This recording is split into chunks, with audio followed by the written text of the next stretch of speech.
హైదరాబాద్ లోని బాచుపల్లిలో గుర్తు తెలియని మృతదేహం కలకలం రేపింది. బాచుపల్లిలోని విజయదుర్గ కాలనీలో ఓ బ్యాగ్ నుంచి దుర్వాసన వస్తూ ఉండటంతో స్థానికులు పోలీసులకు సమాచారం అందించారు. పోలీసులు వచ్చి బ్యాగ్ ఓపెన్ చేసి చూడగా పురుగులు పట్టిన స్థితిలో మహిళ మృతదేహం లభించింది. మృతురాలి వయసు 25 నుంచి 35 మధ్య ఉండొచ్చని పోలీసులు అంచనాకొచ్చారు.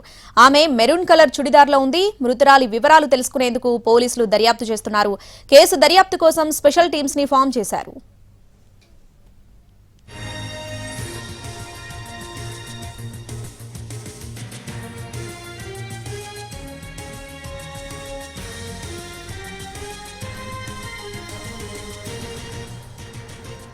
హైదరాబాద్ లోని బాచుపల్లిలో గుర్తు తెలియని మృతదేహం కలకలం రేపింది. పూర్తి అప్డేట్స్ మా ప్రతినిధి రాధాకృష్ణ ఫోన్లో అందిస్తారు. రాధాకృష్ణ, ప్రస్తుతం ఈ డెడ్ బాడీని కొద్దిసేపటి క్రితమే మార్చురీకి తరలించారు.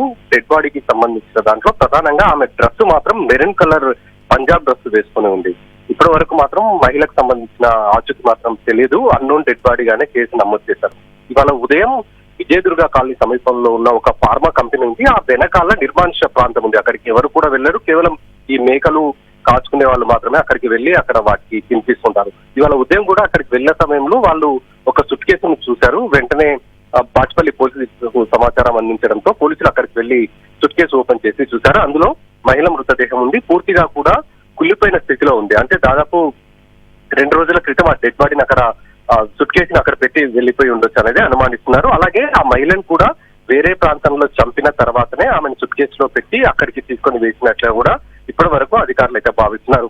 ఆ ప్రాంతానికి వచ్చే సీసీ కెమెరా ఫుటేజ్ ని ప్రస్తుతం విజయదుర్గ కాలనీతో పాటు ఒక ఫార్మా కంపెనీకి సంబంధించిన సీసీ కెమెరా ఫుటేజ్లు ఎక్కడైతే రోడ్డుకి సమీపంలో ఉన్నాయో అటువైపు వచ్చిన వాహనాలు ఏంటి అన్న కోణంలో ప్రస్తుతం అయితే సీసీ కెమెరా ఫుటేజ్ ఆధారంగా దర్యాప్తు చేస్తున్నారు. మహిళ ఎవరు అనేది కనుక గుర్తిస్తే ఈ కేసును ఛేదించే అవకాశం అయితే కనబడుతుంది. ఎందుకంటే ఆ మహిళ ఎవరనేది తెలియకుండా ఉంటే కేసును ఛేదించేది చాలా కష్టం అవుతుంది. కాబట్టి ఆ మహిళను గుర్తించేందుకు అవసరమైన ఏర్పాట్లు ఒకవైపు చేస్తున్నారు. అలాగే అక్కడికి తీసుకొచ్చిన వాహనం ఏంటనేది కూడా గుర్తించే పనిలో ప్రస్తుతం ప్రత్యేక టీం ని ఏర్పాటు చేశారు.